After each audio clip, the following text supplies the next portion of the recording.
से मिलते हैं, कंधे कदमों से कदम मिलते हैं, हम चलते हैं जब ऐसे तो दिल दुश्मन के हिलते हैं। गुड मॉर्निंग भाई, good morning, good afternoon, good evening. क्या हाल चाल है जी? चलो, सभी का हाल चाल बहुत बढ़िया होना चाहिए। और बताओ, तंदुरुस्त हो?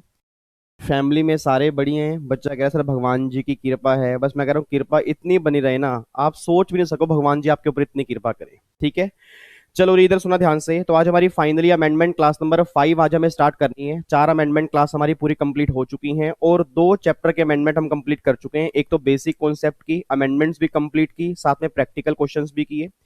फिर एक रेजिडेंशियल स्टेटस की अमेंडमेंट लास्ट क्लास में हमने कंप्लीट की थी, साथ में क्वेश्चंस भी किए थे। और अगर ध्यान हो, मैंने आपको होमवर्क भी दिया था। अच्छा, कई बच्चे ना पहली बार आके बैठे हैं, कह रहे भाई होमवर्क कौन सा दिया था? नालायको, पहले वो 2 अमेंडमेंट क्लास देख लो। ठीक है, मतलब 2 का मतलब 4 अमेंडमेंट क्लास देख लो। चौथी अमेंडमेंट क्लास में मैंने होमवर्क दिया था, वो होमवर्क करके आना, फिर ये 5वीं अमेंडमेंट क्लास देखना। बच्चा कह रहा है ओके सर, पहले वो देख के आएंगे। चलो इधर सुनो ध्यान से। तो एक बार पहले वो होमवर्क करने से पहले काफी सारे बच्चों के डाउट्स आए थे मेरे पास, उस डाउट्स को हम क्लियर करेंगे। और सर मुझे ऐसा लग रहा है आपके डाउट्स देख के ना, मतलब कई बच्चों के तो डाउट्स ऐसे हैं जो मैं बिलीव ही नहीं कर सकता कि आपके डाउट्स हैं, या ये उन बच्चों के डाउट्स हैं जिन्होंने पहले एक बार पढ़ा हुआ है। मतलब एक बच्चे ने मुझे डाउट ये पूछा कि सर क्या कोऑपरेटिव सोसाइटी वाले केस में रिबेट मिलेगी अगर इनकम 5 लाख तक होगी? सर एक बात मैंने सोच के बोला, ये बातें तो आपने बेसिक कॉन्सेप्ट के चैप्टर में क्लास के अंदर भी पढ़ी होंगी कि रिबेट जो है वो सिर्फ इंडिविजुअल के लिए मिलती है और किसी को रिबेट मिलती ही नहीं है। अब अगर आप ऐसे ऐसे क्वेश्चन कमेंट बॉक्स के अंदर डालोगे ना, तो मुझे बहुत, मतलब मुझे ना बहुत बुरा फील भी होगा और मुझे दुख होगा कि ये बातें नहीं अभी तक आपको पता। और मैं कई बार कह चुका हूं सर, मैंने इवन 1 महीना पहले ही अनाउंसमेंट कर दी थी कि मार्च में मैं अमेंडमेंट क्लास डालूंगा, उससे पहले दिसंबर तक की रिवीजन करके बैठ जाओ। बट मुझे पता है सर, कोई बच्चा रिवीजन करके नहीं बैठा। और अगर डायरेक्टली अमेंडमेंट क्लास देखोगे, मैंने पहले भी कहा, समझ में कुछ भी नहीं आएगा, मुझे भी भला बुरा बोल के जाओगे और आपको भी प्रॉब्लम होगी यार कैसे पढ़ेंगे। तो अभी भी कह रहा हूँ सर, अगले चैप्टर की जब भी अमेंडमेंट क्लास होती है ना, मैं ऑलवेज कहता हूँ कि एक बार पहले रिवीजन करके आना ना, चाहे वो आधा घंटा रिवीजन करके आना, फिर भी अमेंडमेंट समझ में आ जाएगी। बट अगर बिल्कुल ब्लैंक होके बैठोगे तो बहुत बड़ी दिक्कत आएगी। ठीक है, अभी देखो सामने बच्चा बैठा है, कह रहा है भाई मत रिवीजन करके आइयो, सर ने हमें कहा है कि वो सर ने 20 घंटे की रिवीजन क्लास डालनी तो है, तो अपना टाइम क्यों लगा रहा है? नालायको, वो 20 घंटे की रिवीजन क्लास तो डालूंगा, अमेंडमेंट हम दोबारा से भी करेंगे उस रिवीजन क्लास के अंदर, बट कम से कम एक बार पहले आप खुद तो रिवीजन करके आओ। ये तो चलो अमेंडमेंट क्लास चल रही है, अप्रैल के अंदर 20 घंटे की रिवीजन क्लास भी आएगी इनकम टैक्स की, उसके अंदर दोबारा से अमेंडमेंट्स होंगी। बट कम से कम एक बार अगर पहले से रिवीजन करके आओगे ना, तो अमेंडमेंट और बढ़िया समझ में आएंगी। और मैंने लास्ट क्लास के अंदर कहा भी था कि सैलरी में प्रोविडेंट फंड वाला कॉन्सेप्ट पढ़ के आना। अब मुझे नहीं पता कितने बच्चे पढ़ के आए हैं, अगर पढ़ के आए हैं तो आज की अमेंडमेंट बहुत बढ़िया समझ में आएगी, और अगर नहीं पढ़ के आए फिर कंफ्यूजन क्रिएट हो जाएगी। बट मैं पूरी कोशिश करूंगा कि जो नहीं भी पढ़ के आए ना, उस बच्चे को भी चलो समझ में तो आ जाए। ठीक है, चलो इधर सुना ध्यान से दी। अब अगर मैं अमेंडमेंट क्लास नंबर 5 की बात करता हूं, तो आज हमें क्या डिस्कस करना है? एक तो सैलरी की अमेंडमेंट हमें डिस्कस करनी है, और एक रेजिडेंशियल स्टेटस के जो मैंने 2 क्वेश्चन आपको होमवर्क दिए थे उसको आज हमें करना है। उसके बाद हमारी क्लास कंप्लीट हो जाएगी। तो आज हमें 2 चीजें करनी है, एक तो सैलरी वाली अमेंडमेंट, और एक रेजिडेंशियल स्टेटस के जो मैंने 2 प्रैक्टिकल क्वेश्चन दिए थे उसको आज हमें कंप्लीट करना है। ठीक है, इधर देखो ध्यान से, पहले एक बार पहले डाउट्स देख लेते हैं जी। लास्ट क्लास में जिन जिन बच्चों के जो डाउट्स थे, एक बार चेक करो। पहला डाउट ये था कि सर कोऑपरेटिव सोसाइटी का टैक्स जो था ना वो 21,840 था। बिल्कुल सही आपने निकाला सर, मैंने मेरे ख्याल से 21,640 लिख दिया था बाय मिस्टेक। तो करेक्ट आंसर जो है 21,840 रुपए है, क्योंकि 21,000 टैक्स आएगा, उसमें 4% सेस लगाओगे तो 21,840 उसका आंसर होगा। तो जिनका आंसर 21,840 है, बहुत सही आंसर है। ठीक है, तो मुझे इससे पता लगता है देखो आप क्वेश्चन सही ढंग से कर रहे हो, मतलब आप पार्टिसिपेट कर रहे हो। उसके बाद निशा का क्वेश्चन था, निशा ने ही क्वेश्चन पूछा कि सर क्या कोऑपरेटिव सोसाइटी वाले केस में रिबेट मिलती है? निशा, मैं आपसे नाराज हो जाऊंगा, कोऑपरेटिव सोसाइटी वाले केस में रिबेट क्यों मिलेगी? क्योंकि रिबेट तो सिर्फ रेजिडेंट इंडिविजुअल को मिलती है, इवन एचईएफ को, फर्म को नहीं मिलती, अथॉरिटी को नहीं मिलती, सोसाइटी को नहीं मिलती, रिबेट किसी को नहीं मिलती। तो ये क्वेश्चन आपके माइंड में आना ही नहीं चाहिए कि सर इसको रिबेट मिलती है नहीं मिलती। आंसर इज नो, सोसाइटी को कोई भी रिबेट नहीं मिलती। बस ये बात ध्यान सुनना। उसके बाद तीसरा डाउट था, एक बच्चे का नाम था चेरी बी, अब पता नहीं क्या नाम था उसका रियल, बट चेरी बी करके कमेंट आया हुआ था एग्जाम्पल 4। उसमें बच्चे ने बोला कि हमने स्टैंडर्ड डिडक्शन माइनस क्यों की है? अगर आप एग्जाम्पल 4 को ध्यान से पढ़ोगे, ये डाउट पता है किसका है? बेसिक कॉन्सेप्ट के चैप्टर में जो आपके नोट्स में एग्जाम्पल नंबर 4 दिया हुआ है। सर एग्जाम्पल नंबर 4 को अगर आप ध्यान से पढ़ोगे ना, उसमें साफ साफ लिखा हुआ है कि एम्प्लॉई प्रोविडेंट फंड में कॉन्ट्रीब्यूशन किया, उसके बाद लीव ट्रेवल अलाउंस मिला। अब सोच के बोलना ईपीएफ और एलटीए मिलता ही कहाँ है, सैलरी के चैप्टर के अंदर मिलता है ना। और अगर सैलरी के चैप्टर के अंदर मिलता है तो क्या सैलरी में से हम स्टैंडर्ड डिडक्शन माइनस करेंगे नहीं करेंगे? यस करेंगे, इसलिए हमने माइनस की है। तो सर क्वेश्चन बहुत ध्यान से पढ़ा कर, मैं आपको बार बार कह रहा हूं, क्योंकि कई बार क्वेश्चन में ही लिखा होता है वो सैलरी की बात कर रहा है। आप थोड़ा सा माइंड लगाओ कि आप पीजीबीपी के अंदर लीव ट्रेवल कंसेशन की बात आती है, ठीक है जी, क्या कैपिटल गेन के अंदर लीव ट्रेवल कंसेशन की बात आएगी? Answer is no. उसकी बात ही कहां पे होगी? सैलरी में। तो बात किसकी कर रहा है? सैलरी की। तो जहां सैलरी की बात होगी वहां स्टैंडर्ड डिडक्शन माइनस होगी ही होगी। तो एग्जांपल 4 में इसलिए हमने माइनस की थी, ये बात ध्यान देना। उसके बाद देवेश का एक क्वेश्चन था कि सर 115 वो आपका मतलब देवेश का क्वेश्चन ये था कि सर नोट्स में ना जो फॉरेन कंपनी है उसके ऊपर एक पैराग्राफ था मैट वाला, तो वो मैट वाला पैराग्राफ एक बार समझा दो दिवेश। उसके अंदर ये लिखा हुआ था कि अगर कोई domestic company 115 B double A और 115 बी ए बी वाला ऑप्शन लेती है तो उसके ऊपर मैट एप्लीकेबल नहीं होता। याद करो, आपने एक चैप्टर किया होगा मैट का, उस मैट के चैप्टर में क्या था? कंपनी को मैट पे करना पड़ता है। बट मैंने कहा था डोमेस्टिक कंपनी वाले केस में एक तो नॉर्मल रेट होते हैं, स्पेशल रेट होते हैं। स्पेशल रेट कौन से हो गए? 115 बा और 115 बाब। याद रख, जब हमने रिवीजन सॉरी जब हमने अमेंडमेंट क्लास की थी, अमेंडमेंट क्लास नंबर 3, मैंने कहा था कुछ केस में 15% भी है, कुछ केस में 22% भी है। तो गवर्नमेंट ये बात कहते हैं कि अगर कोई डोमेस्टिक कंपनी वो वाला ऑप्शन ऑप्ट आउट करती है ना तो उसके ऊपर मैट की लाइबिलिटी नहीं है। तो फिर कंपनी के ऊपर मैट कब लगेगा? कंपनी के ऊपर मैट तब लगेगा जब वो नॉर्मल टैक्स रेट फॉलो करेगी। अगर वो स्पेशल स्कीम के अंदर जाएगी तो उनके ऊपर मैट पे नहीं करना, ठीक है जी। तो देवेश वो वाला पैराग्राफ ये था। उसके बाद पुनीत ने क्वेश्चन पूछा, कह रहा सर मेरे को ना ये बता दो कि स्टैंडर्ड डिडक्शन कहाँ माइनस करनी है, कहाँ माइनस नहीं करनी। ये क्वेश्चन भी सर जब आप पूछते हो ना मुझसे तो मुझे ऐसा लगता है कि आपने पहले ही सही ढंग से पढ़ा नहीं है। एक बात मैंने सोच के बोला, आपने क्लास के अंदर मैंने आपको बताया भी था कि ग्रोस टोटल इनकम में से जो डिडक्शंस माइनस करते हैं वो सेक्शन 80 वाली होती हैं। अब बच्चा मुझे कह रहा है सर ग्रोस टोटल इनकम में से आपने स्टैंडर्ड डिडक्शन माइनस क्यों नहीं की? मैं क्यों करूंगा सर? ग्रोस टोटल इनकम निकलती ही 5 हेड की इनकम को ऐड करके है। सर स्टैंडर्ड डिडक्शन जो है ना, मैंने क्लास के अंदर भी कहा था, वो इंटरनल डिडक्शन होती है, एक्सटर्नल नहीं होती। इट मींस जब सैलरी की इनकम निकालोगे उस टाइम माइनस करनी होती है, ना कि टोटल इनकम निकालने के टाइम पे। तो सर ऑलवेज अगर एग्जाम में क्वेश्चन सैलरी वाला बनेगा तब स्टैंडर्ड डिडक्शन की बात करना, अगर क्वेश्चन सैलरी वाला है ही नहीं तो स्टैंडर्ड डिडक्शन की बात भी नहीं होगी। और अगर हमें दी ही ग्रोस टोटल इनकम है तो ग्रोस टोटल इनकम मींस वो सारी इनकम कैलकुलेट करके दी है, सब एडजस्टमेंट करके दी है, उसमें से स्टैंडर्ड डिडक्शन माइनस नहीं होती, क्योंकि स्टैंडर्ड डिडक्शन सिर्फ सैलरी की इनकम में से माइनस होती है। बस ये बात ध्यान देना। तो पुनीत ऐसे ऐसे डाउट मत लेके आया करो, मुझे थोड़ा फिर ये लगता है कि आपने घर से रिवीजन नहीं की, ठीक है जी। उसके बाद फिर एक बच्चे का डाउट था सर वो रेजिडेंशियल स्टेटस वाले क्वेश्चन दिए थे वो करवा देना, वो तो मैं करवाऊंगा ही जी, ठीक है। उसमें तो चलो बात ही खत्म हो गई। तो ये आपके डाउट्स थे, उम्मीद करूंगा डाउट्स सबके क्लियर हो चुके हैं। अब फटाफट से सभी बच्चों को इंटीमेट कर दो कि क्लास स्टार्ट होने जा रही है जी, ठीक है ना। क्योंकि ना कुछ बच्चों को लगता है कि पहले 10 मिनट वेस्ट होंगे, 10 मिनट के बाद क्लास होगी। कुछ बच्चों को लगता है, बाकी बच्चों के तो काम के होते हैं, बट कुछ बच्चों को लगता है जी। तो जिन बच्चों को लगता है फटाफट से बाकी बच्चों को बोल दो जी अब अमेंडमेंट क्लास स्टार्ट हो रही है। नई अमेंडमेंट क्लास जो हमने पहले करना था वो रिवीजन हमने कर ली है, ठीक है। लो जी इधर देखो ध्यान से, अब इधर देखो, लास्ट क्लास में मैंने आपको 2 क्वेश्चन दिए थे रेजिडेंशियल स्टेटस के, एक बार पहले वो देख लेते हैं। ये लो जी, अब उन क्वेश्चन को करने से पहले ना एक बार फटाफट से रिवीजन करा रहा हूं जी। लास्ट क्लास में जो हमने रेजिडेंशियल स्टेटस वाला टॉपिक किया था उसके अंदर हमने क्या क्या किया था याद करो। मैंने कहा था अमेंडमेंट आपकी सेक्शन नंबर 6 के अंदर आई है, उसके अंदर मैंने कहा था 2 बेसिक कंडीशन होंगी, दोनों में से अगर एक भी कंडीशन सेटिस्फाइड करोगे आप इंडिया के रेजिडेंट बन जाओगे। बट कुछ केस ऐसे होते हैं जहां पे कंडीशन नंबर 1 सेटिस्फाइड होनी चाहिए, कंडीशन नंबर 2 हमारे किसी काम की होती नहीं है। पहला केस था अगर कोई इंडिविजुअल है, इंडियन सिटीजन है, इंडिया छोड़ के बाहर जा रहा है, एम्प्लॉयमेंट पर्पज के लिए बाहर जा रहा है, पहले भी 182 डेज था, आज भी 182 डेज है, उसमें कोई भी चेंज नहीं आया। फिर अगला केस था अगर कोई इंडिविजुअल है, इंडियन सिटीजन है, इंडिया छोड़ के बाहर जा रहा है, as a member of crew of Indian ship बाहर जा रहा है, उस केस में पहले भी 182 था, आज भी 182 है, उसमें भी कोई चेंज नहीं है। फिर तीसरा केस ये था कि अगर कोई इंडिविजुअल है, इंडियन सिटीजन या पर्सन ऑफ इंडियन ओरिजिन बाहर से इंडिया में विजिट करेगा, तो पहले क्या था, हर केस में गवर्नमेंट ये बात बोलती थी हम 182 चेक करेंगे, अब इसके बाइफर्केशन कर दिए।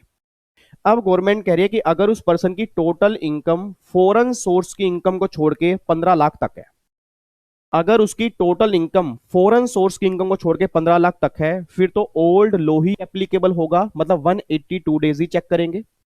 बट अगर उसकी टोटल इनकम फॉरेन सोर्स की इनकम को छोड़ के 15 लाख से ज्यादा है, उस केस में 182 नहीं चेक करेंगे, फिर हम चेक करेंगे 120 डेज और मोर, और प्लस में पिछले 4 साल में 365 दिन या उससे ऊपर होने चाहिए। अगर ये कंडीशन सेटिस्फाइड होंगी तो वो रेजिडेंट बनेगा, नहीं तो वो एनआर वाली कैटेगरी में आ जाएगा।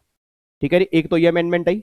फिर सेकंड अमेंडमेंट क्या आई, सेक्शन 61A नया इंसर्ट किया गया।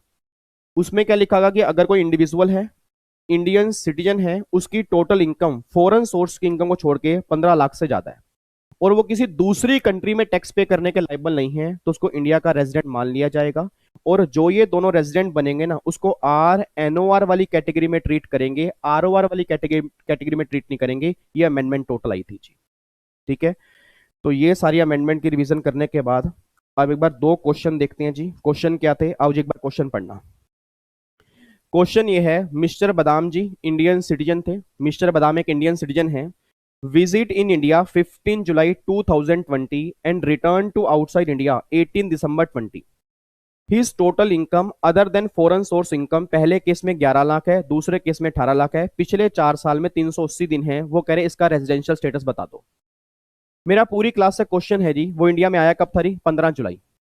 पहले एक बार चेक करो, मिस्टर बादाम इंडिविजुअल है, इंडियन सिटीजन है, बाहर से इंडिया में विजिट कर रहा है। अब दो केस होंगे, या तो इनकम उसकी 15 लाख तक होगी या 15 लाख से ऊपर होगी। अब अगर उसकी इनकम 15 लाख तक है, फिर तो वो रेजिडेंट तब बनेगा अगर 182 डेज और मोर रहा होगा, और अगर इनकम 15 लाख से ऊपर होगी फिर कंडीशन चेक करेंगे 120 दिन वाली। मेरा पूरी क्लास से क्वेश्चन है जी, अगर 15 जुलाई को आया तो जुलाई में कितने दिन रहा जी, जिस दिन आया वो दिन भी काउंट करेंगे। तो 15, 16, 17, 18, 19, 20, 6 दिन तो ये हो गए। जुलाई में 31 दिन होते हैं, तो 11 दिन और 6 दिन 17 दिन तो हो गए जुलाई में। 17 जुलाई, अगस्त में 31, सितंबर में 30, अक्टूबर में 31, उसके बाद नवंबर में 30 और दिसंबर में 18। अगर मैं इन सबको टोटल करूंगा तो कितने दिन आ रहा है, 17 प्लस में 31 प्लस में 30 प्लस में 31 प्लस में 30 प्लस में 18, तो 157 डेज मेरे ख्याल से निकल के आ रहे हैं। एक बार मैं दोबारा देख लूं जी, जुलाई, अगस्त, सितंबर, अक्टूबर, नवंबर और दिसंबर में 157 डेज आ रहे हैं। मेरा पूरी क्लास से क्वेश्चन है जी, 157 डेज आ रहे हैं। अब अगर उसकी इनकम 11 लाख रुपए है, मतलब 15 लाख तक है, तो वो रेजिडेंट कब बनेगा, अगर 182 डेज और मोर होगा, क्योंकि पुराना लॉ ही एप्लीकेबल होगा जी। इस केस में वो क्या बन जाएगा, एनआर बन जाएगा जी। इस केस में उसकी जो स्टेटस होगा ना वो एनआर होगा, रीजन बिंग क्योंकि वो 182 डेज से कम है। और अगर मैं इनकम की बात करता हूं, 18 लाख इनकम है, पूरी क्लास से क्वेश्चन है। अब अगर इनकम 18 लाख है, 15 लाख से ज्यादा है, उस केस में अब क्या लगेगा, 120 डेज और मोर, और पिछले 4 साल में 365 दिन, पिछले 4 साल में 380 दिन है, 120 डेज और मोर भी हैं, तो इस केस में क्या बन गया, रेजिडेंट बन गया। और यहां पे क्या बन गया जी, एनआरआ बन गया। अब एक बच्चा कहता है, ये सामने बच्चा बैठा, सलोनी नाम है आपका, हाँ। सलोनी कहती, सर मतलब आप ये बात कहना चाहते हो कि अब जब भी कोई इंडिविजुअल इंडियन सिटीजन बाहर से इंडिया में विजिट करेगा, सबसे पहले उसकी हमें टोटल इनकम चेक करनी है, फॉरेन सोर्स की इनकम को छोड़ के, आंसर इज यस। अब अगर उसकी टोटल इनकम फॉरेन सोर्स की इनकम को छोड़ के 15 लाख तक है, फिर तो कोई अमेंडमेंट नहीं है, जो ओल्ड लो था आज भी वही लो है। बट अगर उसकी टोटल इनकम फॉरेन सोर्स की इनकम छोड़ के 15 लाख से ज्यादा है, उस केस में 120 डेज और मोर होने चाहिए, और पिछले 4 साल में 365 दिन या उससे ऊपर होने चाहिए। तो सिंपल सी बात आपके सामने लो है जी। यहाँ पे इनकम 18 लाख है, अब यहाँ पे बन गया रेजिडेंट, यहाँ पे इनकम 11 लाख है, यहाँ पे बन गया एनआर। जबकि अगर मैं ओल्ड लो एप्लीकेबल करता तो दोनों ही केस में वो एनआर बनता, बट अब यहाँ पे अमेंडमेंट आ चुकी है, इसलिए अब ये किस कैटेगरी में आ गया जी, रेजिडेंट वाली कैटेगरी में आ गया। ठीक है, तो एक बार चैट बॉक्स में लिख के बताना किन किन बच्चों का आंसर सही है। मैं फिर लाइव चैट पढ़ूंगा, ध्यान रखना। अब मुझे पता लगेगा कितने बच्चे घर से क्वेश्चन करके आए हैं और किन किन का सही है, झूठ मत बोलना जी। चलो जी, मतलब कई बच्चे हैं जिनका आंसर सही है और कई बच्चों ने होमवर्क किया ही नहीं था, उनके पास टाइम ही नहीं है, बहुत बिजी है वो आजकल। चलो जी, ये तो हो गया एग्जाम्पल नंबर 1। अब अगर मैं एग्जाम्पल नंबर 2 की बात करता हूँ जी, एक बार एग्जाम्पल नंबर 1 दोबारा से आंसर लिख लेना, लास्ट टाइम बोल रहा हूँ जी। ये बनेगा एनआर, रीजन बिंग 182 डेज से कम है। ये बनेगा रेजिडेंट, रीजन बिंग क्या है, 120 डेज और मोर है, और पिछले 4 साल में 365 दिन भी है।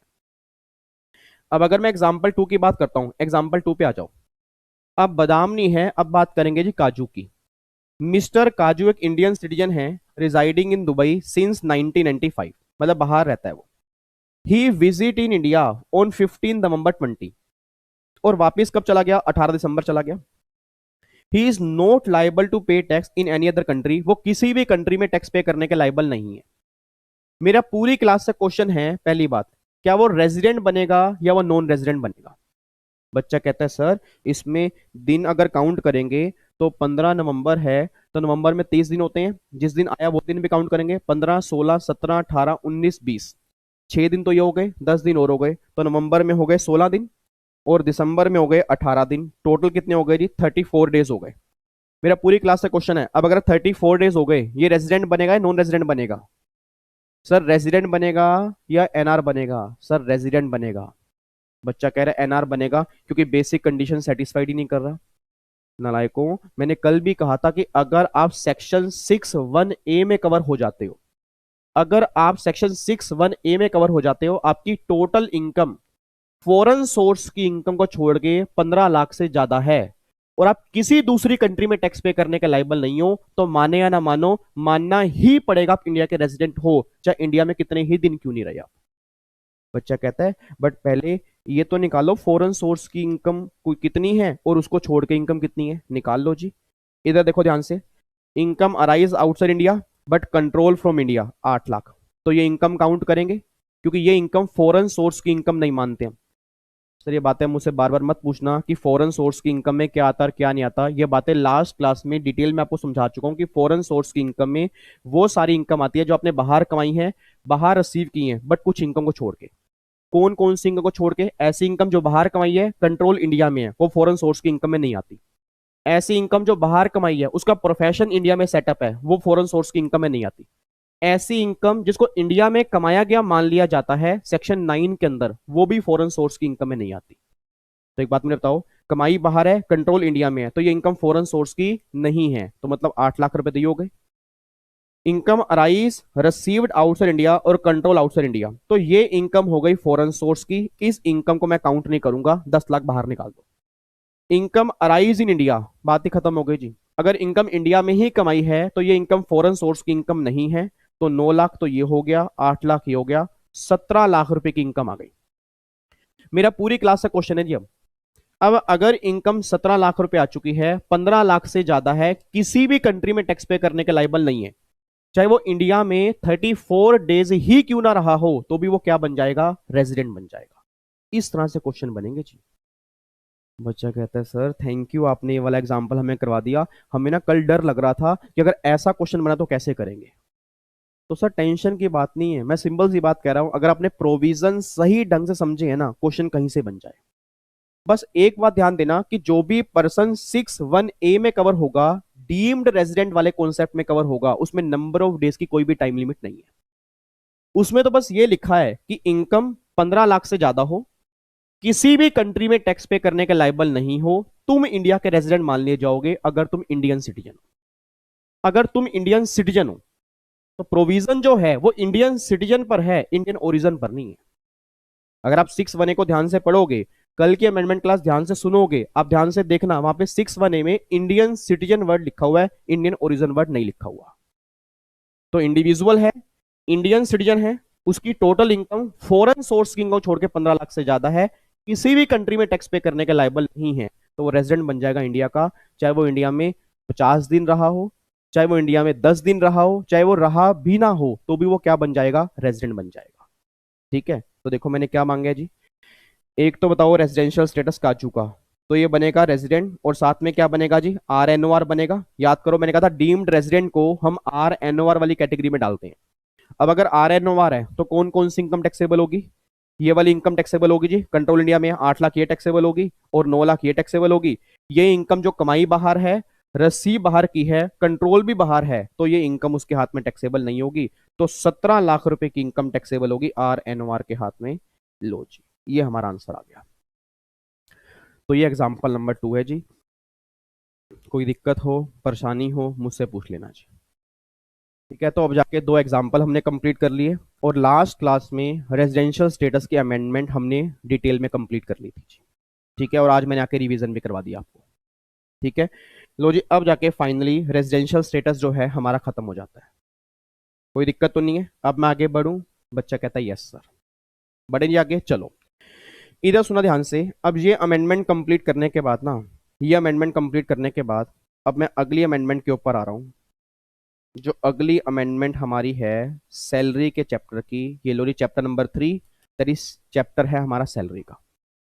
इधर सुना ध्यान से। अब इस अमेंडमेंट को ना क्यों लेकर आए, उसका लॉजिक क्या है पहले वो समझो, और अमेंडमेंट आई क्या है उसको ध्यान समझना, क्योंकि बहुत सारे बच्चे या तो वो खुद अमेंडमेंट पढ़ के बैठे हैं या उन्होंने न्यूज के अंदर सुनी होगी, क्योंकि आज तक ये कई चैनल होते हैं सर, इतने सारे न्यूज चैनल होते हैं जहां पे अमेंडमेंट दिखा तो दी जाती हैं, बट उसका रियल मीनिंग क्या वो कई बार वो नहीं पता होता। तो अगर आपने कभी भी सुनी है या समझी है उसको एक बार छोड़ दो, क्योंकि जो इस चैप्टर के अंदर अमेंडमेंट आई है ना, तो मे बी जो आपने सुनी हो वो शायद आपने गलत ना सुनी हो। ऐसा मैं क्यों कह रहा हूं सर? क्योंकि बहुत सारे बच्चे इसकी गलत इंटरप्रिटेशन लेके बैठेंगे। लो को ध्यान से पढ़ना, लो में क्या लिखा है, तब आपको और क्लैरिटी होगी। इधर सुनना, मैं ध्यान से कहना क्या चाह रहा हूं जी, इधर सुनना। अब चैप्टर हमारा है सैलरी का, अमेंडमेंट क्या है वो सुनो ध्यान से। पहले एक बार देखते हैं क्या लिखा है। In section 17 of income tax act in close 2 for सब close 7 the following sub clause shall be substitute with effect from first day April 2021 namely। मतलब जो 17(2) का 7 क्लोज था ना, उसको सब्स्टिट्यूट कर दिया नए क्लोज में। मतलब वो खत्म हो चुका है, उसकी जगह पे अब नया क्लोज आ चुका है। एक बच्चा कहता है यार तेरे को ये पता है 17(2)(7) में था क्या? मैं आपको याद करवा दूं, 17(2)(7) में था, याद करो, सुपर एनुएशन फंड। याद आ रहा है कुछ आपको? एम्प्लॉयर अगर एम्प्लॉय के अप्रूव सुपर एनुएशन फंड में कंट्रीब्यूट करता था 1.5 लाख तक, तो हम बोलते थे एग्जाम्प्ट है। अगर 1.5 लाख से ऊपर कंट्रीब्यूट करेगा तो याद करो आपने क्लास में किया होगा, उसको हम परक्यूजिट मान के टैक्सेबल कर लेते थे। अब वो क्लोज यहां से खत्म हो चुका है। अब उस क्लोज की जगह नया क्लोज आ चुका है, उसको सब्स्टिट्यूट कर दिया है 17(2)(7), एक नया क्लोज आ गया। आपको मैं दिखाता हूं जी, ये देखो, ये बेयर एक्ट की लैंग्वेज है, मेरे खुद की लैंग्वेज नहीं है, मैंने इनकम टैक्स एक्ट से ली है। ये आपका ना ओल्ड था, ये आपका ओल्ड था 17(2)(7। देखो क्या लिखा है, the amount of any contribution to approved superannuation fund by the employer in respect of SSC to the extent it exceed 1,50,000 rupees. मतलब अगर 1.5 लाख से ज्यादा होगा तो उसको हम परक्यूजिट मान लेते थे। ये पुराना लॉ अपने क्लास के अंदर पढ़ा होगा, अब ये सब्स्टिट्यूट हो चुका है। देखो मैंने क्या लिखा है, फॉलोइंग सब क्लोज 7 और एक 7A नया आया है, मतलब 7 पहले था, 7A नया आया है। Shall be substitute for the existing सब क्लोज 7, मतलब अब ये खत्म हो चुका है। ठीक है, किसने सब्स्टिट्यूट किया? Finance act 2020। हमारे एग्जाम में एप्लीकेबल क्या है? Finance act 2020 with effect from 1 अप्रैल 2021। तो जो आपने अब क्लास में किया था वो 1.5 लाख वाला, अब वो सब्स्टिट्यूट हो चुका है जी। अब उसको छोड़ के अब नया क्लोज क्या आया है वो सुना ध्यान से। इधर देखो ध्यान से, होता क्या था। अब नए क्लोज में ना गवर्नमेंट ने ये लिखा है, ये नया क्लोज है जो मैंने ग्रीन के अंदर लिखा हुआ है। बहुत ध्यान से पढ़ना, क्या लिखा है जी। वो कह रहे हैं द अमाउंट और द एग्रीगेट ऑफ अमाउंट्स, मतलब या तो एक अमाउंट या इन सब का एग्रीगेट। द अमाउंट और the aggregate of amounts of any contribution made to the account of assessee by the employer. मतलब अगर एम्प्लॉयर ने इन इन जगह पे कंट्रीब्यूट किया तो इनका एग्रीगेट। अगर एम्प्लॉयर ने इन इन जगह पे कंट्रीब्यूट किया तो इनका एग्रीगेट। किन किन जगह पे कंट्रीब्यूट किया? पहला contribution in a recognised provident fund, that is RPF. फिर कह रहे हैं in the scheme refer to in sub section 1 of 80 CCD. याद करो 80 सीसीडी 1, उसमें क्या था जी? New pension scheme. याद आ रहा है? NPS, new pension scheme.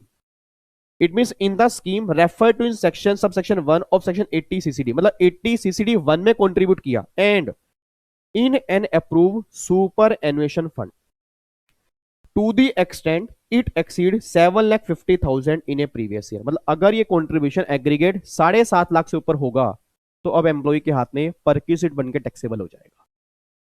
बच्चा कहता है सर ये हमें समझ नहीं आ रहा, इसको आराम से करेंगे। आपको देखने में 3 लाइनें लग रही हैं, मैं एक बार दोबारा टाइम दे रहा हूं जी, प्लीज एक बार मेरे कहने से दोबारा से रीड करो क्या लिखा हुआ है। रीड करो जी फटाफट से। रीड किया? हाँ जी, क्या समझ में आ रहा है? बच्चे कह रहे हैं हमें तो रीड करने के बाद भी कुछ समझ नहीं आ रहा सर, हमें तो अभी ये लग रहा है कि अगर एम्प्लॉयर इन तीनों में कंट्रीब्यूट करेगा या एक ही जगह पे कंट्रीब्यूट करेगा, अगर वो 7.5 लाख तक है तो एग्जम्प्ट है, अगर 7.5 लाख से ऊपर है तो एक्सेस पोर्शन जो होगा वो टैक्सेबल हो जाएगा। हमें तो ये समझ में आ रहा है। इधर सुना ध्यान से, अब एक बात मुझे बताना चाहिए, एक बात मुझे सोच के बताना। मेरा पूरी क्लास का क्वेश्चन है, आपने सैलरी के चैप्टर में प्रोविडेंट फंड वाला लो पढ़ा था। अब मुझे नहीं पता कितने बच्चों को ध्यान आ रहा होगा, कितने बच्चों को ध्यान होगा, जब सैलरी में आपने पीएफ वाला कॉन्सेप्ट पढ़ा था ना, तो पीएफ की आपने कई कैटेगरी की थी। एक तो आपने किया था एसपीएफ, एक आपने किया था आरपीएफ, और एक आपने किया था यूआरपीएफ। और मैंने कहा था एम्प्लॉयर एम्प्लॉय के एसपीएफ में भी कंट्रीब्यूट करता है, आरपीएफ में भी कंट्रीब्यूट करता है, और यूआरपीएफ में भी कंट्रीब्यूट करता है। तो पहली बात, जो अमेंडमेंट आई है वो आरपीएफ वाले केस में है, इन दोनों केस में अमेंडमेंट नहीं है। इट मीन अगर एम्प्लॉयर एम्प्लॉय के आरपीएफ में कंट्रीब्यूट करेगा, उस केस में कुछ लॉ में चेंजेस आए हैं। एसपीएफ और यूआरपीएफ वाले केस में कोई भी चेंज नहीं आया, पहली बात तो ये। अब चेंज आया क्या है वो सुनो ध्यान से। अब देखो सामने एक बच्चा बैठा, कहता है सर सर, मैंने कहा हाँ हाँ, कहता सर आरपीएफ वाले केस में तो हमें याद आ रहा, अपने क्लास में ये कहा था ना कि अगर एम्प्लॉयर ने एम्प्लॉय के आरपीएफ में कंट्रीब्यूट किया, अगर वो 12% तक है तो एग्जम्प्ट है, और अगर 12% से ज्यादा है तो टैक्सेबल है। तो क्या वो अब वो लिमिट खत्म हो चुकी है? Answer is no. सर अगर आपने अमेंडमेंट ध्यान से देखी हो, अमेंडमेंट ने ये बोला है कि हमने 17 to 7 को सब्सिट्यूट किया है, और 17 to 7 में सुपर एन्युएशन फंड की बात थी, प्रोविडेंट फंड की बात नहीं थी। मतलब जो 12% वाली लिमिट आपने प्रोविडेंट फंड के अंदर पड़ी है, वो आज भी एग्जिस्ट करती है। पहली बात तो ये मैं इसलिए कह रहा हूं सर, बहुत सारे बच्चे गलत इंटरप्रिटेशन लेके बैठ जाते हैं, उनको लगता है प्रोविडेंट फंड वाले केस में नई लिमिट आ गई है, वो 12% वाला केस खत्म हो गया। ऐसा बिल्कुल भी नहीं है सर। लॉ पढ़ने का एक तरीका होता है। उसने क्या कहा है, उसने क्या बोला, प्रोविडेंट फंड वाला क्लोज वो सब्स्टिट्यूट कर दिया।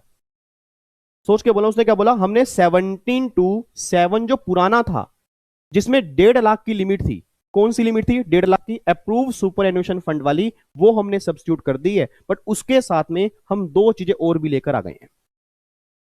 मतलब सुपर एन्युएशन फंड तो आज भी लिखा हुआ है, बट दो चीजें और ऐड कर दी, एक तो आरपीएफ और एक एनपीएस। इट मीन अगर इनका एग्रीगेट 7.5 लाख तक है फिर तो हमें कोई दिक्कत नहीं है, अगर 7.5 लाख से ऊपर है फिर वो टैक्सेबल है। तो बच्चा कह रहा है बट फिर वो 12% वाली लिमिट की रेलिवेंसी क्या रह गई? अब सुना ध्यान से, अब उस 12% की गेम समझते हैं, और बहुत ध्यान सुनना जी, मैं आपको बार बार कह रहा हूं, अगर ये 12% वाला और ये 7.5 लाख का लिंक आपको समझ में नहीं आया तो आप एग्जाम में गलती करके आओगे। इधर सुना ध्यान से, मैं कहना क्या चाह रहा हूं जी, इधर देखो, एक बात मुझे बताओ जी, आपने क्लास के अंदर पढ़ा था कि अगर एम्प्लॉयर एम्प्लॉई के आरपीएफ में कंट्रीब्यूट करेगा तो 12% तक एग्जम्प्ट है, और 12% से ज्यादा टैक्सेबल है। पहली बात तो ये लिमिट आज भी एग्जिस्ट करती है, इस लिमिट में कोई भी चेंज नहीं है। अब प्रॉब्लम क्या आती थी वो सुना ध्यान से, प्रॉब्लम गवर्नमेंट को क्या आ रही थी? प्रॉब्लम ये आ रही थी, आज जो बड़े बड़े, मतलब फॉर एग्जांपल एक पर्सन है, मान लो मैं हूं, मेरे खुद की एक कंपनी है, मेरे खुद की एक कंपनी है, अब उसमें से मैं सैलरी भी ड्रॉ करूंगा, अगर काफी सारी सैलरी आएगी तो मेरे हाथ में टैक्सेबल हो जाएगी, और मेरे वैसे ही बहुत सारे प्रॉफिट हैं, तो मुझे टैक्स प्लानिंग करने का ना कोई तरीका दिखता नहीं था। तो मैंने क्या करना स्टार्ट किया, अपनी सारी की सारी सैलरी को पीएफ में डालना स्टार्ट कर दिया। आज बहुत केस में ऐसा होता था सर, बहुत केस में ऐसा होता था। आज जिन लोगों की सैलरी बहुत ज्यादा होती है, जिन लोगों की सैलरी बहुत ज्यादा होती है, वो अभी तक क्या करते थे, वो सैलरी लेने की बजाय ना सारा कंट्रीब्यूशन कर देते थे पीएफ के अंदर। वो ये बात बोलते थे एम्प्लॉयर को कि आप ना मुझे सैलरी मत देना, आप मुझे सैलरी मत देना, आप पीएफ में कंट्रीब्यूट कर देना, मुझे सैलरी कम दे देना, पीएफ में कंट्रीब्यूट कर देना। अब जब पीएफ में कंट्रीब्यूट किया तो लॉ में क्या लिखा था, अगर एम्प्लॉयर एम्प्लॉय के 12% तक कंट्रीब्यूट करेगा तो उस केस में एग्जम्प्ट है, 12% से ऊपर करेगा तो टैक्सेबल है। सर एक बात मुझे सोच के बताना, एक बात सोच के बताओ, आज अगर, बहुत ध्यान से एग्जांपल सुनना, आज अगर किसी एम्प्लॉय की सैलरी मान लो 80 लाख रुपए पर एनम है, मैं छोटे मोटे एम्प्लॉय की बात नहीं कर रहा, ये प्रोविजन छोटे मोटे एम्प्लॉय के लिए आया ही नहीं है, जो बड़े बड़े एम्प्लॉय हैं, जो बेअंत टैक्स प्लानिंग करते थे, टैक्स अवॉइडेंस करते थे, उसको रोकने के लिए प्रोविजन बना हुआ है। किसी के फादर ऐसे होंगे जिनकी सैलरी करोड़ों में होगी, शायद मे भी आप में से किसी के फादर होंगे जिनकी सैलरी में भी 70 लाख रुपए हो, 80 लाख रुपए हो, 90 लाख रुपए पर एनम, ऐसे बहुत सारे लोग हैं जिनकी इतनी सैलरी होती है। तो प्रोविजन मेनली उनके लिए आया है। इस प्रोविजन में अब क्या लिख दिया, सोच के बोलना। एक पर्सन है, उसकी सैलरी 80 लाख रुपए साल की है। अब अगर सैलरी 80 लाख रुपए साल की है, अगर एम्प्लॉयर कंट्रीब्यूट करेगा 12% तक, तो कितना आएगा जी? 9,60,000 रुपये आएगा।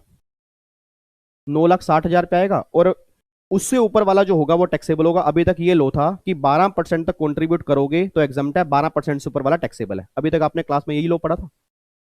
अब सोच के बोलना, 80 लाख का 12% कितना आ गया? 9,60,000 आ गया। अब गवर्नमेंट कहती अब हमने यहां पे एक अपर लिमिट लगा दी है। अब हमने एक अपर लिमिट लगा दी है कि 12% ऑफ सैलरी और 7.5 लाख, मैक्सिमम जो एग्जाम्प्ट करेंगे वो 7.5 लाख करेंगे, इससे ऊपर एग्जाम्प्ट नहीं करेंगे। बच्चा कहता है सर क्या 12% से ऊपर वाला आज भी टैक्सेबल है? वो पहले भी टैक्सेबल था, आज भी टैक्सेबल है, उसमें कोई फर्क नहीं पड़ा। वो पहले भी टैक्सेबल था, आज भी टैक्सेबल है, उसमें कोई फर्क नहीं पड़ा। बस ये बात ध्यान देना। सर अब गवर्नमेंट ये बात कहना चाह रही है कि अब 12% कॉन्ट्रीब्यूशन भी टैक्सेबल हो सकता है। बहुत ध्यान सुनना, पहले 12% एग्जाम था, आज भी 12 एग्जाम है। कब? अगर वो 7.5 लाख से कम हो। बट अगर 12% कॉन्ट्रीब्यूशन है और वो 7.5 लाख से ऊपर चला गया तो एक्सेस वैल्यू टैक्सेबल हो जाएगी। एग्जाम्शन मैक्सिमम जो मिलेगी वो 7.5 लाख तक मिलेगी। अब ये बात लो में लिख दी गई है। तो कहना पता क्या चाह रहा हूं, एक रेंज बना दी है 7.5 लाख की, एक अपर लिमिट बना दी है 7.5 लाख की, कि भैया 7.5 लाख से ऊपर के एग्जाम्शन नहीं देंगे। नो डाउट तुम्हारा कॉन्ट्रीब्यूशन 12% तक है। बट जो तुम हमें पागल बनाने की कोशिश कर रहे हो, जो तुम ये सोच रहे हो ना कि भैया तुम पैसा पीएफ में डलवा लोगे और पीएफ में डलवा लोगे तो वो 12% तक होगा तो एग्जाम्शन मिल जाएगी, ठीक है, और 9.5 तक का इंटरेस्ट जो है वो भी एग्जाम्प्ट हो जाएगा। तो भैया हम इतने पागल अब नहीं हैं। हम बहुत टाइम से देख रहे हैं जो इतनी हैवी हैवी एम्प्लॉइज जो सैलरी लेते हैं वो सब यही काम कर रहे हैं और सारी की सारी टैक्स प्लानिंग कर रहे हैं। तो अब हम एक रेंज बना रहे हैं 7.5 लाख की। हम ये नहीं कह रहे कि 12% तक कॉन्ट्रीब्यूशन टैक्सेबल है। हम आज भी ये बात कह रहे हैं कि 12% तक कॉन्ट्रीब्यूशन एग्जम्प्ट है, प्रोवाइडेड वो 7.5 लाख तक होना चाहिए। और अगर वो 7.5 लाख से ज्यादा है तो ये 12% कॉन्ट्रीब्यूशन भी टैक्सेबल हो जाएगा। सारा नहीं, एक्सेस वैल्यू जो होगी वो टैक्सेबल हो जाएगा। और मुझे पता है आपके दिमाग में कई सारे डाउट्स घूम रहे हैं। आपके दिमाग में इतने डाउट्स घूम रहे हैं। बच्चा कह रहा है सर अगर 12% तक है तो वो टैक्सेबल होगा, किस तरह से होगा, कैसे क्वेश्चन बनेंगे? सर तो बहुत कंफ्यूजन क्रिएट हो रही है। टेंशन मत लो सर, मैंने कहा ना आपका भाई अभी यहाँ खड़ा है, जब अमेंडमेंट क्लास खत्म होगी तब मुझे बताना कंफ्यूजन है या बिल्कुल क्लियर हो चुका है, तब आप मुझे बात करना, क्योंकि अभी मुझे एग्जाम्पल भी करवाने हैं, काफी चीजें हैं। अभी तो मैं बस ये समझा रहा हूँ आपके दिमाग से, ये थोड़ी सी चीज बाहर निकालने की कोशिश कर रहा हूँ कि आज भी 12% एग्जाम्प्ट है, बट आंखें बंद करके एग्जाम्प्ट नहीं है। एक रेंज है 7.5 लाख। हाँ 12% से ऊपर पहले भी टैक्सेबल था, आज भी टैक्सेबल है, क्योंकि लो में 12% वाली लिमिट में कोई चेंज नहीं आया। क्योंकि सर बहुत सारे बच्चे ये इंटरप्रिटेशन लेके बैठे हैं कि 12% की लिमिट खत्म हो गई है, जो बिल्कुल इनकरेक्ट है। 12% की लिमिट को तो गवर्नमेंट ने छेड़ा ही नहीं है सर, पहली बात तो ये, उसको छेड़ा ही नहीं है। गवर्नमेंट ये बात कहना चाह रही है भैया हमने एक रेंज लगा दी है, क्योंकि 12% से ऊपर पहले भी टैक्सेबल था, आज भी है, उसमें कोई दिक्कत नहीं है। बट होता क्या था, 12% तक सैलरी का कई बार इतना हैवी कंट्रीब्यूशन हो जाता था जो एग्जम्प्ट करना पड़ता था। तो अब हमने वहां पे एक रेंज लगा दिया 7.5 लाख की, कि अगर 7.5 लाख तक है तो कोई दिक्कत नहीं है, उससे ऊपर अगर वैल्यू होगी तो वो भी टैक्सेबल हो जाएगा। बात समझ में आ रही है? अब एक बार अमेंडमेंट दोबारा पढ़ो जी। Recognised provident fund in the scheme of refer to in subsection 1 of section 80 CCD और in approved superannuation to the extent of 7,50,000, तो वो क्या बन जाएगा? परक्विजिट बन जाएगा। और कमाल की बात सुनो जी, और कमाल की बात सुनो। अब जैसे मान लो, अब यहां पे देखो जी, अब सैलरी कितनी थी? 80 लाख। इसका 12% कॉन्ट्रीब्यूशन कितना आ रहा है जी? 9,60,000।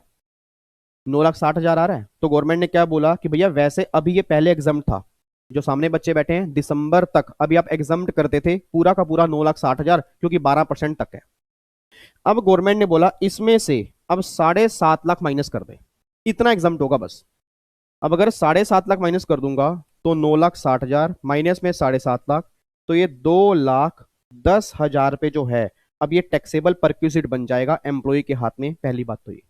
और 17 to 7A नया क्लोज लेकर आ गए। क्या क्लोज लेकर आ गए कि जितना कंट्रीब्यूशन टैक्सेबल हुआ, जितना कंट्रीब्यूशन टैक्सेबल हुआ, मतलब 2,10,000 रुपए टैक्सेबल हो गया एम्प्लॉय के हाथ में, उस पे जो इंटरेस्ट आएगा वो भी अब टैक्सेबल होगा। इट मीन्स 7.5 लाख तक ही कंट्रीब्यूशन एग्जम्प्ट है और 7.5 लाख तक की वैल्यू का इंटरेस्ट एग्जम्प्ट है। उसके ऊपर जो कंट्रीब्यूशन होगा उस पे जो इंटरेस्ट बनेगा अब वो इंटरेस्ट भी टैक्सेबल होगा।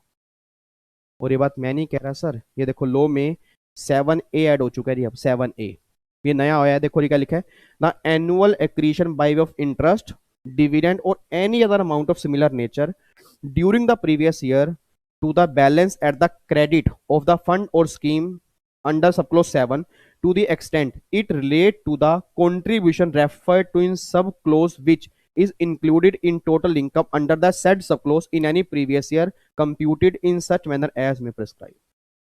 मतलब 7.5 लाख तक तो एग्जाम्ट है, इंटरेस्ट भी एग्जाम्ट है। 7.5 लाख से ऊपर जाते उस वैल्यू का इंटरेस्ट भी टैक्सेबल होगा। अब वो किस तरह से कंप्यूट होगा, गवर्नमेंट कह रही हम रूल्स बनाएंगे, वो रूल्स अभी आए नहीं है तो प्रैक्टिकली हमारे एग्जाम में किसी काम का भी नहीं है। पर हमारे एग्जाम में चांसेस पूरे पूरे हैं, मुझे ऐसी पूरी उम्मीद है कि इसमें से क्वेश्चन जरूर बनेगा। ये वाला क्वेश्चन लिंक करके बनाएंगे आरपीएफ से, लिंक करके बनाएंगे आरपीएफ से। एक बच्चा कहता है सर ये ना हमें समझ में तो आ गया बट समझ में आया भी नहीं, तो क्या आप हमें इसका एग्जाम्पल दे सकते हो कुछ, ताकि हमें ना और क्लैरिटी हो कि अगर एग्जाम में क्वेश्चन बना तो किस तरह का बनेगा और हमें सोल्व कैसे करना पड़ेगा। आपको मैं क्वेश्चन दिखाता हूँ, क्वेश्चन ध्यान से देखना चाहिए, क्वेश्चन ध्यान से देखना। मैं चाहता हूं इसका आंसर आप मत देखो, ये क्वेश्चन आपके सामने है, क्वेश्चन सामने है आपके, क्वेश्चन ध्यान से देखना। सैलरी है एम्प्लॉय की 85 लाख, मान लो एक साल की सैलरी 85 लाख है। मैं छोटे मोटे एग्जांपल नहीं ले रहा सर, छोटे मोटे एग्जांपल में 7.5 लाख की लिमिट का कुछ पता ही नहीं लगेगा। बड़े एग्जांपल ही आप एग्जाम के अंदर बनेंगे और बड़े एग्जांपल से ही इस अमेंडमेंट का मुझे पता लगेगा, जिसके एम्प्लॉय की सैलरी बहुत अच्छी होगी।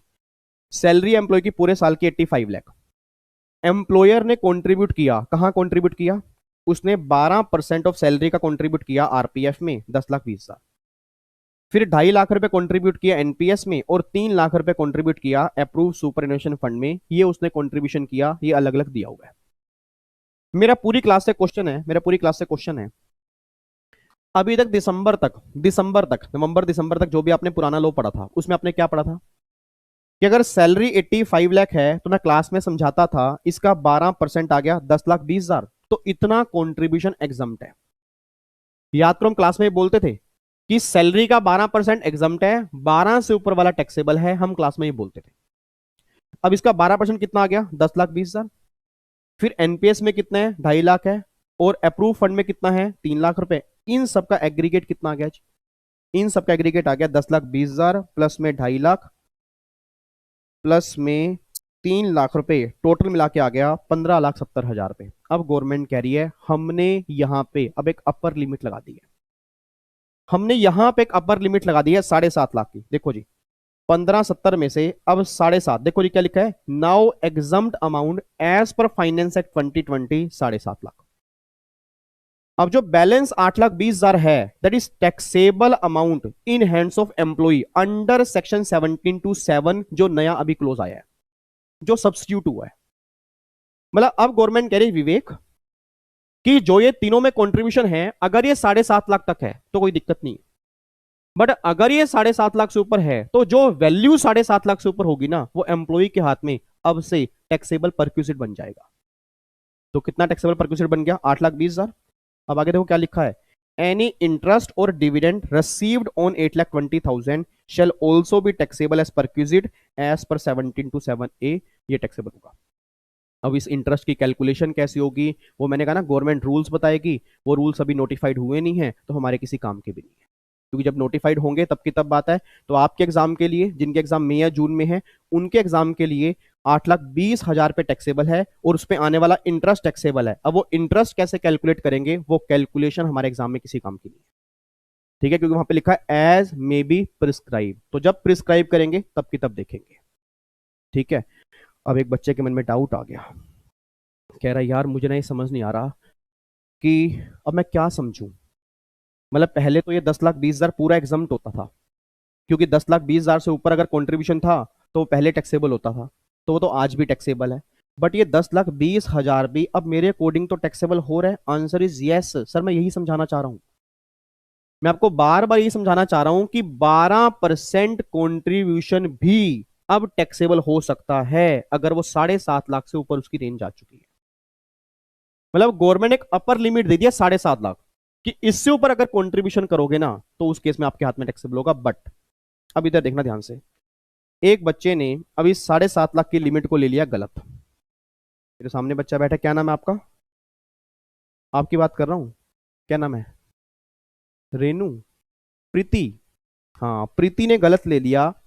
प्रीति ने कहा सर तो अब 7.5 लाख की एग्जामिशन लिमिट आ गई है, तो मेरा एक क्वेश्चन है, आप मुझे वो सोल्व करके दिखाओगे? मैं कहा प्रीति पूरी कोशिश करूंगा, आप बताओ। प्रीति ने बोला जी, प्रीति का क्वेश्चन सुनना, मे भी प्रीति का ना हो, ये पूरी की पूरी फैमिली का, जो मेरे सामने बच्चे बैठे हैं। प्रीति ने क्वेश्चन पूछा, कहती सर सैलरी है मान लो 10 लाख, मान लो 10 लाख सैलरी है पर एनम। अब ना हम बड़ी सैलरी नहीं ले रहे, हम छोटी सैलरी ले रहे हैं, क्योंकि अब आप हमें इससे समझाओ। मैं कहा ठीक है प्रीति, सैलरी कह रही 10 लाख है। कहती सर मान लो आरपीएफ में एम्प्लॉयर ने कंट्रीब्यूशन किया, let's take an example 1.5 lakh. इसने 1.5 लाख रुपए कंट्रीब्यूशन किया एम्प्लॉयर ने आरपीएफ में। मैं कहा ठीक है प्रीति। कहती सर अब हमें ये समझ नहीं आ रहा कि इसका 12% कंट्रीब्यूशन 1,20,000 आता है। मैं कहा बिल्कुल। कहती फिर 12% से ऊपर जो होगा, क्योंकि 1.5 लाख कंट्रीब्यूशन किया तो 1,20,000 आ गया, तो बैलेंस 30,000 12% से ऊपर आ गया। मैं कहा बिल्कुल। कहती अब मुझे ये समझ नहीं आ रहा कि ये 30,000 हम टैक्सेबल करेंगे? भाई क्या ये 30,000 हम टैक्सेबल करेंगे? पहले मुझे बताओ पूरी क्लास को प्रीति का क्वेश्चन समझ में आया? यस या नो? यस। कई बच्चों को नहीं आया, दोबारा क्लियर कर देता हूं। सर प्रीति ने बहुत ही बढ़िया क्वेश्चन पूछा है, कह रही है सर जहां 12% कॉन्ट्रीब्यूशन 7.5 लाख से ऊपर जा रहा है वो तो चलो समझ में आ गया, पर हमारे एग्जाम में क्या पता क्वेश्चन ये बन जाए, भाई जहां पे कंट्रीब्यूशन जो है वो 7.5 लाख तक है, 7.5 लाख तक है, बट 12% से ज्यादा है। भाई है वो 7.5 लाख तक, बट 12% से ज्यादा है, तो क्या करेंगे? भाई जैसे मान लो 10 लाख सैलरी है, एम्प्लॉयर ने कंट्रीब्यूट किया 1.5 लाख, तो 12% तक एग्जाम्प्ट है, 1,20,000 एग्जाम्प्ट है, और 30,000 12% से ऊपर है, अभी तक हम टैक्सेबल करते थे। तो क्या अब भी अमेंडमेंट के बाद भी हम ये 30,000 टैक्सेबल करेंगे? मैं कहा आंसर इज यस प्रीति, करेंगे, 100% करेंगे। बट सर लिमिट तो 7.5 लाख है। भाई जो लिमिट तो 7.5 लाख तक है ना, और कंट्रीब्यूशन 1.5 लाख है, तो ये तो एग्जाम्प्ट होना चाहिए। मैंने क्या बोला? 12% की लिमिट चेंज नहीं हुई। 12% की लिमिट चेंज नहीं हुई, जो 7.5 लाख रुपए की एक अपर लिमिट रखी गई है वो 12% तक के लिए रखी गई है। आप थोड़ा सोचो सर, अगर ध्यान सुना, अगर 12% से ऊपर ये 30,000 रुपए आप नॉन टैक्सेबल कर दोगे तो गवर्नमेंट को तो नुकसान है, पुराना लॉ भी खत्म हो जाएगा। सर फिर तो लोग क्या करेंगे, बड़े बड़े छोड़ो, छोटे छोटे एम्प्लॉई भंगड़ा डालेंगे कि अब हमारे केस में 7.5 लाख एग्जाम्प्ट है। आप समझ पा रहे हो कितने परसेंट एम्प्लॉई कवर हो जाएंगे अगर मैंने 7.5 लाख की लिमिट पूरी लगा दी तो? सर गवर्नमेंट की इंटेंशन समझो, गवर्नमेंट ये अमेंडमेंट क्यों लेके आई है? जो सैलरी कई लाखों में लेते थे उनका 12% कंट्रीब्यूशन 7.5 लाख से भी ऊपर जाता था। भाई जो छोटे छोटे एम्प्लॉई हैं, फॉर एग्जांपल जिनकी सैलरी 10 लाख है, 20 लाख है, 30 लाख है, 40 लाख है, 50 लाख है, तो गवर्नमेंट करी वहां तो 12% की ही लिमिट लगेगी। भाई 12 तक एग्जाम, 12 से ऊपर वाला टैक्सेबल, पहले भी टैक्सेबल था, आज भी टैक्सेबल। बट हाँ तुम्हारी ऐसी सैलरी है, ऐसी सैलरी है कि जिसका 12% कॉन्ट्रीब्यूशन ही 7.5 लाख से ऊपर जा रहा है, तो फिर वो 12 भी एग्जाम्प्ट नहीं है, फिर 7.5 लाख एग्जाम्प्ट है। अच्छा, तो मतलब आप सिर्फ ये बात कहना चाह रहे हो कि 12% से ऊपर वाला तो टैक्सेबल होगा ही होगा, उसमें तो हमें कुछ देखना ही नहीं है, जो लिमिट हमें लगाई है 7.5 लाख की वो 12% तक की है। Answer is yes, answer is yes sir. ऐसा मैं क्यों कह रहा हूं? क्योंकि सर जो अमेंडमेंट आई है, मैं दोबारा बोल रहा हूं, 17-7 में आई है, प्रोविडेंट फंड की 12% की कोई भी लिमिट चेंज नहीं की। और अगर गवर्नमेंट को चेंज करनी होगी फ्यूचर में तो गवर्नमेंट उसके लिए नोटिफिकेशन निकालेगी, सर्कुलर निकालेगी। अभी तक ना तो कोई नोटिफिकेशन है ना सर्कुलर, इवन आएगी भी नहीं, क्योंकि अगर वही लिमिट गवर्नमेंट चेंज कर देगी तो जितने सारे छोटे मोटे एम्प्लॉई हैं, आप खुद थोड़ा दिमाग लगा के सोचना, वो सब 7.5 लाख में नहीं आ जाएंगे?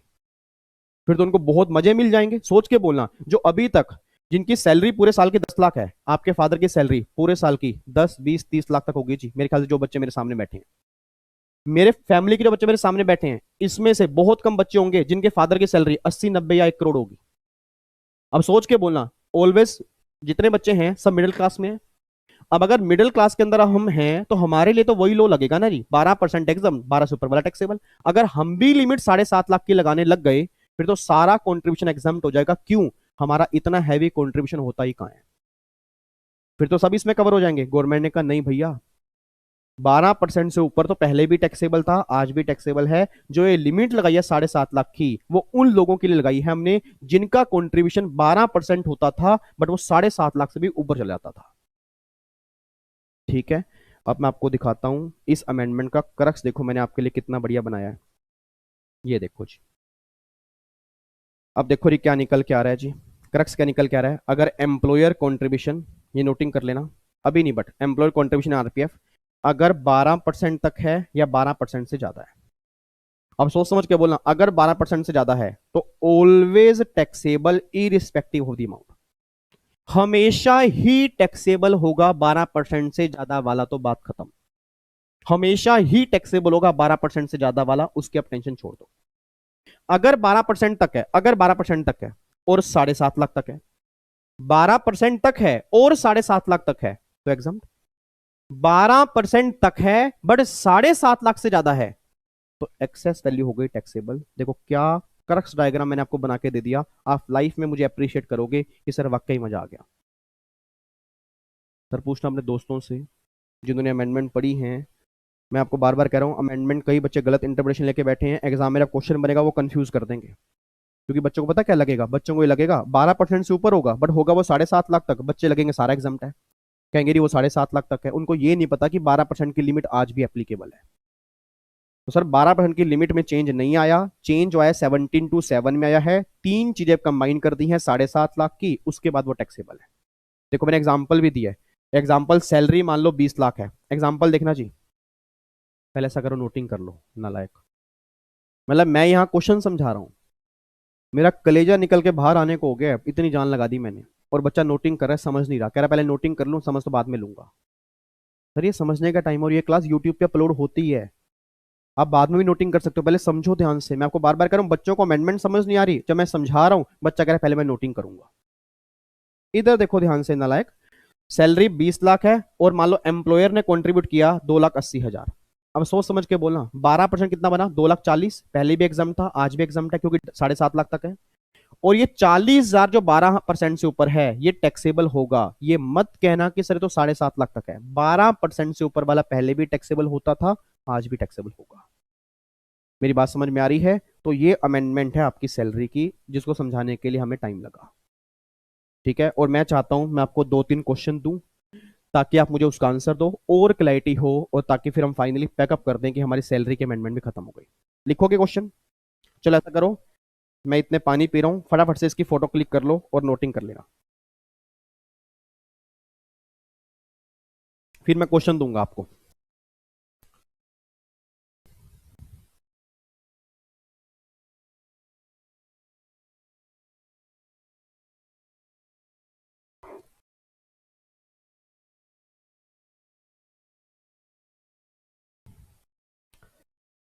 चलो जी, आओ जी, सीधे होके बैठो नालायक, सीधे होके बैठो, पहले सीधे होके बैठो। मतलब कई बच्चे तो ऐसे बैठे हैं जैसे उनको कुछ लेना देना, कह रहे नश्वर संसार है सर, खालिया आए थे खालिया जाना है सर, सब मोह माया है, चले पहाड़ों पर। मैं तो कई बार सोचता हूँ, मैं कल ना ऐसा सोच रहा हूँ भगवे कलर के कपड़े डाल के आ जाऊंगा, पीले कलर के, और एक हाथ में ढोल की चिमटा ले आऊंगा, अमेंडमेंट छोड़ो सत्संग किया करेंगे। करें सत्संग, कल से कर लें हम? आपको लग रहा है हमारा सत्संग चल जाएगा? मतलब कई बच्चे ऐसे धर्मार्थ होके बैठे, ऐसे हाथ जोड़ के बैठे, हे भगवान अगर हमें अमेंडमेंट अच्छे से हो गई तो 11 रुपए का प्रसाद पक्का, अच्छे से होंगी अगर आप ध्यान से पढ़ोगे। आप खुद सोचो सर, छोटी सी अमेंडमेंट है, उसको 10 मिनट के अंदर खत्म किया जा सकता है, बट मैं इतना टाइम क्यों लगा रहा हूं, ताकि आपको एग्जाम में दिक्कत ना आए। ये बात ध्यान देना, अब अगर आप ध्यान से नहीं समझोगे फिर एग्जाम में दिक्कत आएगी। ठीक है, आओ जी फटाफट एग्जाम्पल लिखो जी,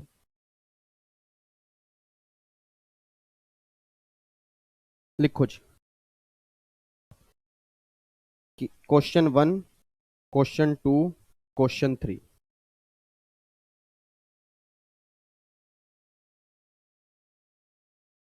लिखो जी, सैलरी है एम्प्लॉय की, पर एनम सैलरी दूंगा जी, पर एनम सैलरी दूंगा 40 लाख। ठीक है। उसके बाद मान लो यहाँ पे 70 लाख, 70 लाख नहीं, आप यहाँ पे करो 60 लाख,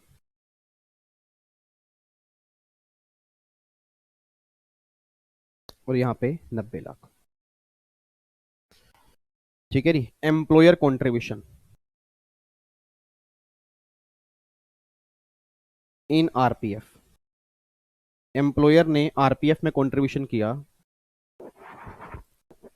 मान लो 6 लाख, 6 लाख। उसके बाद मान लो 7.5 लाख, 7.5 लाख। और उसके बाद आपका आ गया जी, मान लो 11 लाख।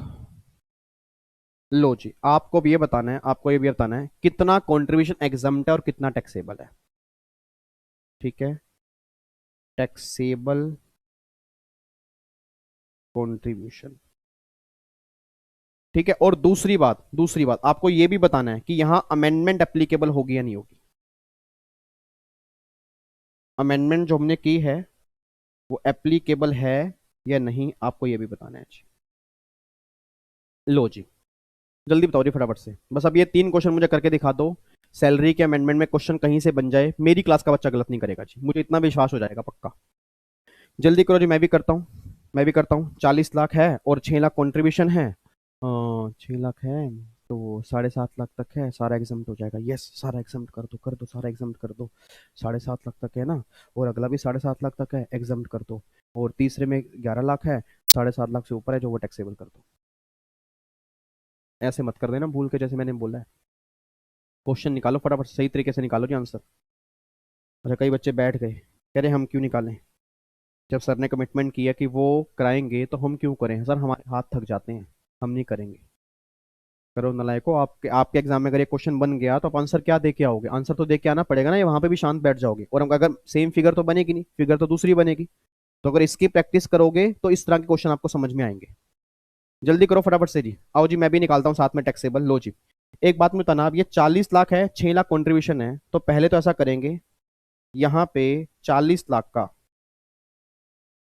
2 केस मैंने कर दिए जी, 12% तक और 12% से ज्यादा। ठीक है, अब इसका 12% कितना आ गया जी, 4,80,000 पे, 4,80,000 पे आ गया। ठीक है, अब सोच के बोला उसने कंट्रीब्यूशन किया 6 लाख, तो अगर 6 लाख में से 4,80,000 गए तो 12% से ज्यादा निकल के आ गया 1,20,000 पे, ये निकल के आ गया। मेरा पूरी क्लास से क्वेश्चन है, क्या इसमें कोई भी टैक्सेबल कंट्रीब्यूशन निकल के आएगा नहीं आएगा? क्या एम्प्लॉई के हाथ में मैं सारा 6 लाख एग्जाम्प्ट कर दूंगा या 1,20,000 टैक्सेबल करूंगा? सर 1,20,000 टैक्सेबल करूंगा, रीजन बिंग 12% से ज्यादा है। एक बच्चा कह रहा है यार क्यों टैक्सेबल करेंगे, लिमिट तो 7.5 लाख तक है ना। सर 7.5 लाख तक है, बट वो 12% की लिमिट भी है।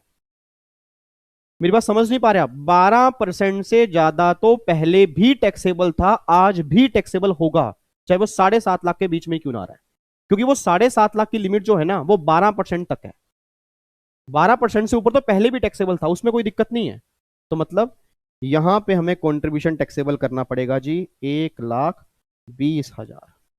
सर क्या यहाँ पे अमेंडमेंट एप्लीकेबल होगी? Answer is no, amendment applicable नहीं होगी, क्योंकि अमेंडमेंट एप्लीकेबल तब होती है अगर 12% तक हो और 7.5 लाख से ज्यादा हो। यहाँ तो 12% से ज्यादा है, तो ज्यादा वाला तो टैक्सेबल हो ही जाएगा। अब अगले में आओ जी, 60 लाख है, 60 लाख का 12% जी, 60 लाख का 12% कितना हो गया, 7,20,000। और उसके 12% से ऊपर कितना हो गया जी, 30,000 पे हो गया। अब पूरी क्लास से मेरा क्वेश्चन है, क्या एम्प्लॉयर के हाथ में टैक्सेबल होगा नहीं होगा कुछ, सॉरी एम्प्लॉय के हाथ में, क्या एम्प्लॉय के हाथ में कंट्रीब्यूशन टैक्सेबल होगा नहीं होगा? आंसर इज यस होगा सर, आंसर इज यस होगा। 12% तक 7,20,000 है, तो 7,20,000 एग्जाम्प्ट है क्योंकि 7.5 लाख की रेंज में आ रहा है। बट 12% से ज्यादा जो 30,000 है वो टैक्सेबल हो जाएगा। सर क्या यहाँ पे अमेंडमेंट लगेगी? आंसर इज नो, यहाँ पर भी अमेंडमेंट नहीं लगेगी। अब देखना अगले केस में अमेंडमेंट लगेगी। अब जो अमेंडमेंट है ना अगले केस में लगेगी, मैं पहले ही लिख देता हूं, यस यहाँ पे लगेगी। अब यहां अमेंडमेंट लगेगी जी, इस केस में लगेगी। किस तरह से आपको दिखाता हूं। 90 लाख है, अब 90 लाख का 12% निकालोगे 10,80,000। ये आ गया जी। एक बार मैं दोबारा निकाल दूं, कल कैलकुलेशन में गलती ना हो जाए। 90 लाख का 12% आएगा, यस 10,80,000। 12% से कितना ज्यादा है जी? 11 लाख किया ना, 12% से कितना ज्यादा है? 20,000। तो ये 20,000 तो टैक्सेबल होगा ही होगा, ये 20,000 तो टैक्सेबल होगा ही होगा। अब अमेंडमेंट ये बात कह रही है, इस 10,80,000 के दो टुकड़े बनाओ कि 7.5 लाख एग्जम्प्ट, और जो ये 10,80,000 है इसमें 7.5 लाख माइनस कर दो, 3,30,000 पे टैक्सेबल। अब सोच के बोल देना सर, अब सोच के बोल देना, क्या अब 12% कॉन्ट्रीब्यूशन भी, क्या 12% कॉन्ट्रीब्यूशन भी टैक्सेबल हो रहा है? नहीं हो रहा। आंसर इज यस हो रहा है। कब? अगर वो 7.5 लाख से ऊपर जा रहा है। तो इस केस में ये 3,30,000 पे ये टैक्सेबल हो जाएगा, और 20,000 तो वो होगा ही होगा। तो यहाँ पे 3,50,000 पे कॉन्ट्रीब्यूशन टैक्सेबल होगा जी। ठीक है, जिसमें 3,30,000 तो ये हैं, और 20,000 में 12% से ज्यादा वाले हैं, इस तरह से टैक्सेबल होगा। ये चीज है जी। तो बस मेरी फैमिली का बच्चा, अब अमेंडमेंट क्लास हमारी ओवर होने वाली है। जाते जाते बस ये समझ ले जी, क्रक्स बताने जा रहा हूँ, एक छोटी सी अमेंडमेंट का क्रक्स जिसमें हमने काफी टाइम लगा दिया, कि 12% से ऊपर वाला पहले भी टैक्सेबल था, आज भी टैक्सेबल है। उसका अमाउंट कितना भी हो, चाहे वो 7.5 लाख तक के अंदर हो, चाहे वो उससे ऊपर हो, 12% से ऊपर वाला तो टैक्सेबल ही था और आज भी है। 12% तक अगर कॉन्ट्रीब्यूशन है, 12% तक अगर कॉन्ट्रीब्यूशन है, तो गवर्नमेंट करी एग्जाम है आज भी। बट कब? अगर वो 7.5 लाख तक के अंदर है। अगर वो 7.5 लाख तक से ज्यादा हो गया, तो हम 12% कॉन्ट्रीब्यूशन भी टैक्सेबल कर देंगे। चाहे वो 12% है फिर भी टैक्सेबल कर देंगे। क्यों? क्योंकि वो 7.5 लाख से ऊपर गया, और 7.5 लाख से ऊपर जो वैल्यू होगी वो टैक्सेबल है। और अगर मैं सिंपल सी बात करूं, इस अब 3,30,000 पे जो भी इंटरेस्ट बनेगा वो इंटरेस्ट भी टैक्सेबल होगा। कैलकुलेशन कैसे होगी उसके रूल्स बाद में बना दिए जाएंगे। ठीक है, तो अब ये लो निकल के आ रहा है। बट एक बात ध्यान देना, अगर प्रोविडेंट फंड के साथ एनपीएस और सुपर एनुएशन फंड में कंट्रीब्यूशन है, तो उनको फिर एग्रीगेट करके देखना, फिर उनको एग्रीगेट करके देखना 7.5 लाख, क्योंकि 7.5 लाख की सिर्फ प्रोविडेंट फंड की लिमिट नहीं है। अगर आपने अमेंडमेंट ध्यान से पढ़ी हो, इन तीनों को मिलाकर आपकी लिमिट आ रही है, ये तीनों को मिलाकर। ठीक है जी, और इसका क्वेश्चन मैंने आपको कराई दिया। ये क्वेश्चन बहुत करूंगा, सेम फिगर भी आपके एग्जाम में बन सकता है, इस तरह का क्वेश्चन। बस इस क्वेश्चन को तसल्ली से देख लेना जी, एक ये और एक जो 3 क्वेश्चन मैंने अभी आपको करवाए हैं। ठीक है, तो फाइनली अब जाके हमारी सैलरी की अमेंडमेंट खत्म हो जाती है जी। उम्मीद करूंगा आपको समझ में आ चुका होगा। अब नेक्स्ट अमेंडमेंट क्लास जो हमारी होगी वो होगी हमारी पीजीबीपी की। ठीक है, तो आपने पीजीबीपी में अब रिवीजन क्या क्या करके आनी है जी। एक तो वो साइंटिफिक रिसर्च वाले सेक्शन एक बार वो पढ़ाना, और एक ऑडिट वाला सेक्शन है कि ऑडिट करवाना जरूरी होता है ना, याद करो ऑडिट करवाने की लिमिट होती है आपकी, तो एक बार वो सेक्शन पढ़ाना। और बस मेन आपकी यही अमेंडमेंट, मतलब यही इसमें अमेंडमेंट आई है, तो एक बार आप ये पढ़ के आना, रिवीजन करके आ जाना। बस एक तो ऑडिट कब करवाना पड़ता है, और एक साइंटिफिक रिसर्च वाले केस में क्या क्या परसेंटेज होती थी, एक बार बस वो पढ़ के आना। नेक्स्ट क्लास में पीजीबीपी के अमेंडमेंट्स हम कंप्लीट कर देंगे, और फिर हमारी 4 चैप्टर के अमेंडमेंट हो जाएंगी। 3 हमारी हो चुकी है, बेसिक कॉन्सेप्ट, रेजिडेंशियल स्टेटस, और आज हमने सैलरी की भी कर ली है। ठीक है, चलो फिर बाकी मुलाकात करेंगे अब नेक्स्ट अमेंडमेंट क्लास नंबर 6 में। तब तक के लिए अपना ध्यान रखो, अपनी फैमिली का ध्यान रखो। ओके जी, bye bye, tata, thank you so much, जय हिंद, God bless you, bye bye जी। ठीक है, आज हमारा टाइम ज्यादा लग गया थोड़ा सा, मुझे उम्मीद नहीं थी, बट कोई बात नहीं। ये क्रक्स डायग्राम है जी, इसको जरूर लिख लेना। ये क्रक्स डायग्राम है, बहुत बढ़िया है, आपके बहुत काम आएगा। ठीक है, आई होप आपको अमेंडमेंट अब समझ में आ गई होगी, आपको टेंशन नहीं होगी, दूसरों को भी बैठ के आप समझा देना। ठीक है, बाय बाय जी, जय हिंद जी, बाय बाय। और लाइक करके जाना जी अगर आपको अच्छी लगती है। ठीक है, थैंक यू सो मच यार, थैंक यू।